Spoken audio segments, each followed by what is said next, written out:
Bienvenidos a El Rincón del Terror, un lugar donde tus peores pesadillas cobran vida, y lo desconocido se convierte en tu compañero. Aquí exploramos las historias más aterradoras, los misterios más oscuros y los secretos que jamás deberías haber descubierto. Prepárate para noches sin descanso y escalofríos que recorrerán tu cuerpo. Si es así, suscríbete ahora, enciende las notificaciones y déjanos un comentario, porque en este rincón siempre hay lugar para más valientes o más víctimas. El sicario era el año 2019, vivía en un rancho llamado Bella Vista, que se ubicaba por las cumbres de Veracruz. Ahí había crecido. La vida cuando era niño no fue fácil, pues muchas veces mi padre no tenía ni siquiera para darnos de comer. Tenía 8 hermanos. En ese entonces era normal tener esa cantidad de hijos, aunque ahora ya está mal visto, incluso en mi rancho. Bella Vista es un lugar hermoso, lleno de vegetación, de árboles que en el día lucen majestuosos, pero por la noche la verdad daban miedo. El sonido de las hojas moviéndose daba la impresión de que el lugar estaba lleno de personas, susurrando, y hasta podía decir que gente lamentándose. Mi madre murió cuando yo tenía 6 años, porque en aquella época era difícil ir al doctor, porque quedaba lejos y tampoco era posible comprar todas las medicinas para estar bien. Mi padre ahora nos cuenta que mi mamá dijo que sabía que moriría por ser pobre. Esa época fue muy complicada y triste, para mis hermanos y para mí. Tenía 6 hermanos hombres y 2 hermanas mujeres. Mi padre trabajaba, y mi abuela Eustolia era quien nos cuidaba. Ella era una mujer muy enojona, y no nos tenía mucha compasión. A pesar de que habíamos perdido a mi madre, de hecho hasta nos culpaba por su muerte, a veces podía ser muy cruel con nosotros. Mi única felicidad eran mi padre y mis hermanos, con el que mejor me llevaba era Beto, quien me llevaba por 2 años nada más. La mayor parte del tiempo salíamos a jugar solo él y yo, pero cuando mi abuela se iba a comprar huevos con la vecina, aprovechábamos para jugar todos juntos. Bueno, solo los hombres, porque las niñas jugaban aparte. Mi abuela nos ponía a cuidar a los animales del campo, a ir por el maíz para las tortillas al molino, y cosas bastante pesadas para niños de mi edad. A mi hermano Beto le tocaba cuidar los borregos a las 6 de la tarde más o menos y llevarlos a casa más o menos a las 7 de la noche. Lo acompañaba nuestra mascota, Tommy, un pequeño perro mestizo. Era negro, su pelo era liso, y era muy travieso. Hubo una época en la que recuerdo que Beto llegaba a la casa corriendo y gritando.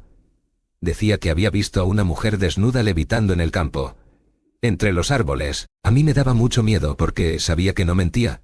Era un niño y no tenía por qué hacerlo. Además llegaba sudando, temblando y muy asustado. Me contaba que mientras estaba sentado cuidando a los borregos de repente, Tommy, nuestro perrito, comenzaba a aullar y hasta se orinaba del miedo. Entonces cuando Beto volteaba hacia donde estaba viendo el perro, se daba cuenta de que había una mujer completamente desnuda levitando en medio de los árboles. Decía que la mujer tenía sus ojos puestos sobre él, y que tenía la sensación de que si no corría esa mujer, lo atraparía. Mi abuela lo regañaba y le pegaba con un cable cuando hacía eso, pues decía que no podía dejar a los animales sin vigilancia, porque podrían robárselos. Así que me mandaba a mí o a alguno de mis hermanos a ir por los borregos, pero nadie quería ir hacia allá, porque teníamos mucho miedo, no queríamos ver a esa mujer. Entonces, decidíamos ir los 5 hermanos hombres por los borregos, para que la abuela no descargara su enojo con nosotros pegándonos también. Cuando llegábamos al lugar no había nada. De hecho el ambiente se sentía bastante normal, pero ya a las 7 oscurecía, y a nadie le gustaba estar lejos de casa cuando eso sucedía. Fueron muchas ocasiones en las que eso sucedió. Nadie entendía el por qué,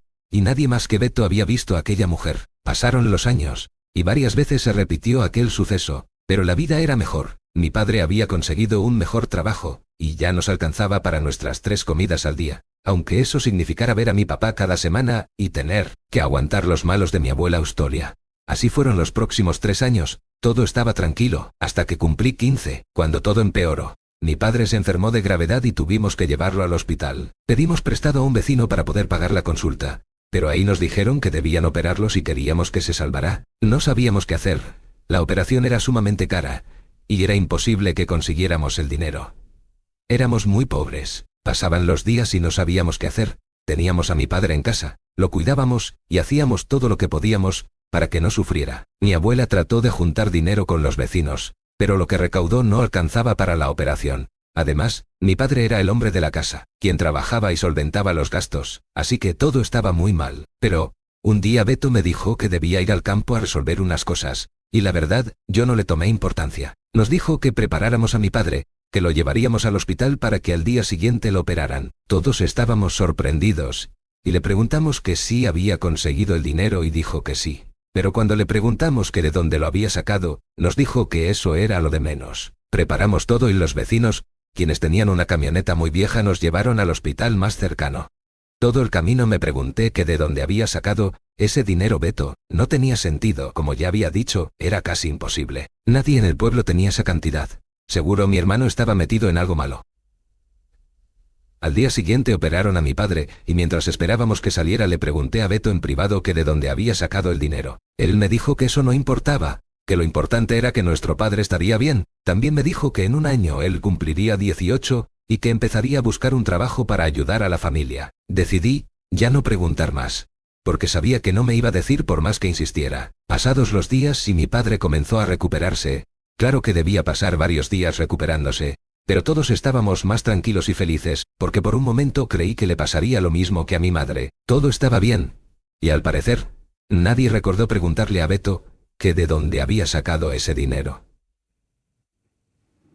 Una tarde Beto y yo salimos a buscar a Tommy, nuestro pequeño perrito, porque se había escapado. Caminamos entre los grandes árboles y platicamos mucho, como cuando éramos niños, pero después de un buen rato, nos percatamos que entre todos esos árboles había unas carpas, ropa tirada, e incluso armas. Mi hermano me dijo que seguramente eran de algún cartel, que sus amigos le habían contado que ya habían llegado a Bella Vista, y que estaban reclutando gente. Él asintió moviendo la cabeza, pero se quedó unos minutos más mirando. Parecía que no había nadie. Le toqué el hombro y le repetí que debíamos irnos. De regreso tuvimos la suerte de encontrar a nuestra mascota, así que todo había valido la pena. Cada día parecía mejor para nuestra familia después de eso, hasta que un día, algo cambió. Me di cuenta de que mi hermano Beto salía cada vez más y llegaba muy tarde.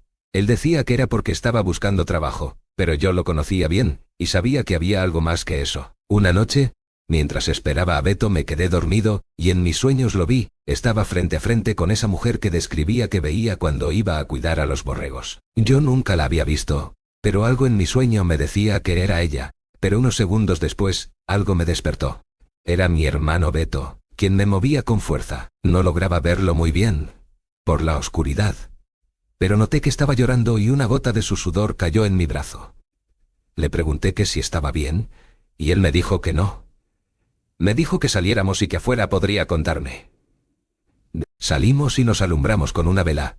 Hacía mucho frío, el viento pegaba en la cara y la neblina daba un aspecto terrorífico al campo. Nos sentamos en unos troncos y le pregunté qué estaba pasando. Él me dijo que solo me contaría porque tenía confianza en mí, y que sabía que no le diría a nadie. Además, dijo que no podía más. Lo escuché con atención, y comenzó a contarme que cuando mi padre había enfermado tenía mucho miedo de que le pasara lo mismo que a mi madre, y que él sabía que no podía soportar estar así, que quería ayudar, encontrar la solución para conseguir el dinero. Me dijo que un amigo suyo que vivía en el pueblo le dijo que podía pedirle al diablo que lo ayudará, y que si le ofrecía algo lo suficientemente jugoso a cambio el diablo podría ayudarlo. Cuando dijo eso abrí mis ojos sorprendido, y le pregunté que si acaso estaba loco, pero él me interrumpió. Me dijo que como no tenía otra opción le hizo caso a su amigo, y una noche pidió al diablo varias veces que lo ayudara, hasta que se quedó dormido, y comenzó a soñar con la mujer que le evitaba, y que lo atormentaba cuando cuidaba a los borregos. En su sueño esa mujer se acercaba a él, y le decía que debía ir a verla al día siguiente al campo para poder cumplirle su petición.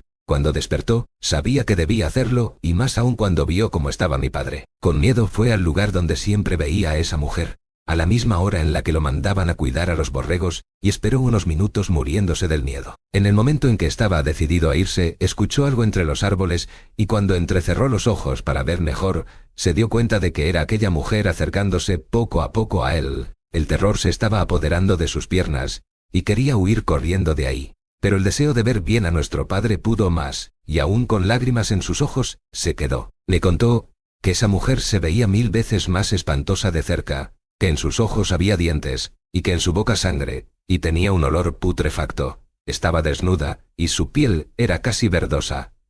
La mujer le dijo con una voz de otro mundo que el Satanás la había mandado, y que le concedería el favor solo si él le daba un sacrificio humano. El dinero que necesitaba estaba enterrado justo ahí, pero si lo tomaba debía estar consciente de que debía entregar su sacrificio. Pero si lo tomaba y no entregaba lo que el diablo le pedía, entonces uno de nuestros hermanos moriría e iría directo al infierno. Tanto a indianos. En el momento en que quise interrumpir a Beto, él me dijo que lo dejara terminar, y siguió con su relato, contándome que como no tenía idea de qué hacer, desenterró el dinero, que era justamente lo que necesitaban para la operación de desobediencia, nuestro padre, y que aunque tenía miedo sabía que debía cumplirle al diablo. No quería que se cobrara solo con alguien de su familia, así que recordó cuando habíamos ido a buscar a Tommy, y fue de nuevo esperando ver a los sicarios, para pedirles trabajo, y así cumplir su cometido, sin que él mismo decidiera a quién matar. Esas personas le dieron el trabajo y le dijeron que debía matar al dueño de una miscelánea en la ciudad, porque no había querido pagar derecho de piso. Beto estaba decidido a hacerlo, sabía que no tenía opción, pero cuando estuvo frente a frente con esa persona, se dio cuenta de que le iba a costar mucho. Llevaba una capucha que escondía su rostro, y con lágrimas en los ojos le dijo al señor que él no quería hacerlo, pero que no tenía opción, y lo llevó hasta una de sus bodegas, y lo mató, mientras todos sus trabajadores escuchaban. En el momento en que mi hermano terminó la última palabra le grité que si acaso estaba loco. Era imposible que todo lo que me estaba contando fuera real. Simplemente no podía creerlo. Mi hermano me abrazó y comenzó a llorar. Me dijo que lo sentía, pero que no tuvo opción, era la única manera en la que el diablo no se llevaría a alguien de la familia. Viendo cómo se encontraba le dije que no se preocupara, que solo debía dejar de ir con esas personas que lo mandaron a matar a ese pobre hombre, y que haríamos como si nada hubiera pasado. Quizá en el pasado no valorábamos nuestras vidas, pero en ese momento nos dimos cuenta de que a pesar de ser pobres, y de tener una abuela regañona siempre habíamos sido niños felices. Beto me prometió no volver con aquellos sicarios y estar tranquilo en casa. Yo me encargaría de que nada de eso saliera a la luz. Nos fuimos a dormir después del abrazo y prometimos jamás mencionar nada. Estábamos más tranquilos, pero eso era porque no sabíamos qué pasaría después.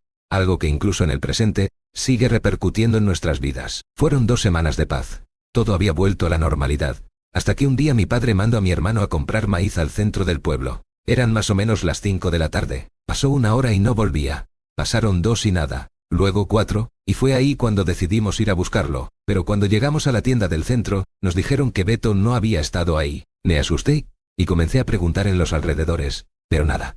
Mis hermanos al verme tan preocupado estaban totalmente confundidos. Me dijeron que me mantuviera tranquilo, que seguro Beto se había ido con algún amigo a jugar fútbol o algo así. Pero yo no los escuchaba, solo pensaba en la mujer levitando en el campo, el pacto que mi hermano había hecho con Satanás y en el cartel que habitaba en Bella Vista. Beto corría peligro, y yo no quería que nada malo le sucediera. Como ya no sabíamos dónde más buscar, regresamos a casa y mi abuela me dijo que probablemente Beto regresaría borracho, o con una buena excusa. Parecía que no estaba preocupada, pero en la noche la escuché orar por él. Pasó toda la noche y Beto no llegó. Para ese momento yo ya pensaba lo peor, y tenía mucho miedo. Me senté bajo un árbol, lejos de casa y comencé a llorar. No era muy religioso, pero no encontraba otra opción, así que comencé a pedir por mi hermano, pero mientras recitaba esas palabras, comencé a sentir un calor intenso en mi interior, y no era algo bueno. Paré la oración, y después de pensar un buen rato, caminé hacia mi casa esperando que cuando llegara, mi hermano ya estuviera ahí, y lo que esperaba se hizo realidad, pues Beto estaba en la sala, siendo interrogado por la abuela, mi padre y mis hermanos. Solo escuché que dijo que estaba bien, que había encontrado a un viejo amigo y lo había invitado a su casa en la ciudad, y como le llegó la noche se tuvo que quedar. Lo reprendieron diciéndole que jamás volviera a hacer algo así, pues nos tenía a todos preocupados. Me miró con tristeza y me dijo que saliéramos a hablar. Al llegar a un lugar más tranquilo, me contó que antes de llegar a la tienda del centro varios hombres encapuchados lo interceptaron, le cubrieron la cara y lo subieron a una camioneta. Ya estando en el destino comenzaron a golpearlo, pero solo en lugares en donde no se notará, como en el estómago, las piernas y el pecho. Después, le cortaron un dedo del pie y luego le pusieron alcohol. Dice que jamás había sentido tanto dolor en su vida. Se quitó el zapato y me mostró su pie. Luego se alzó la playera y estaba todo lleno de moretones. Inevitablemente comencé a llorar y él me abrazó. Era mi mejor amigo, mi hermano, y me dolía que estuviera pasando por todo eso. Él trató de calmarme. Me dijo que no pasaba nada, que ya estaba resuelto. Me contó que uno de los más pesados del cartel había hablado con él, y que le había dicho que no podía simplemente desaparecerse y hacer como si nada. Si ya había entrado a ese mundo jamás podía salir, solo muerto. Pude ver su expresión de miedo, de resignación y de tristeza. Esa tarde nos tiramos en el pasto, sabiendo que nada volvería a ser igual jamás. Pasaron los años, y mi abuela murió. Ella jamás supo que su nieto era parte de los sicarios del pueblo, y eso era un alivio. Luego yo me vine a vivir a la ciudad, y me traje a mi padre. Encontré un trabajo bastante decente, en una fábrica de zapatos y mis hermanos igual. Dejamos el pasado en aquel ranchito hermoso que un día nos vio nacer. Todos menos Beto. Él se quedó en Bella Vista. Compró una casa, y nunca sentó cabeza. Hasta el día de hoy, tiene hijos por todo el pueblo y sigue trabajando en lo mismo. Siempre que puedo lo visito o me visita, me cuenta cómo le va en el negocio, y la verdad es que desde hace muchos años sus ojos ya no tienen brillo. Sus labios están secos, simplemente ya no es el mismo. Pero yo siempre lo voy a querer. Él siempre será mi hermano y entiendo su cambio. Beto no tuvo opción y todo lo hizo por su familia, porque puso a mi padre antes que a él mismo y eso siempre se lo voy a agradecer. Muchas veces me contó que había vuelto a ver a la mujer levitando cerca de su casa, y que temía que algún día fuera por él. Sabía que estando en ese mundo todo era posible. Había ayudado mucho al pueblo, daba despensas, incluso dinero a los más necesitados. Las personas de ahí lo querían mucho, y hasta llegaron a nominarlo para ser presidente. Pero nunca pasó. Su apodo era Metra, y sigue ahí. No tiene opción. ¿Quién diría que ya no le debe nada al diablo? Pero sí a un cartel. Y bueno, esa es la historia de mi familia, más específicamente de mi hermano. La pobreza nos quitó a mi madre, pero gracias a él tenemos a mi padre.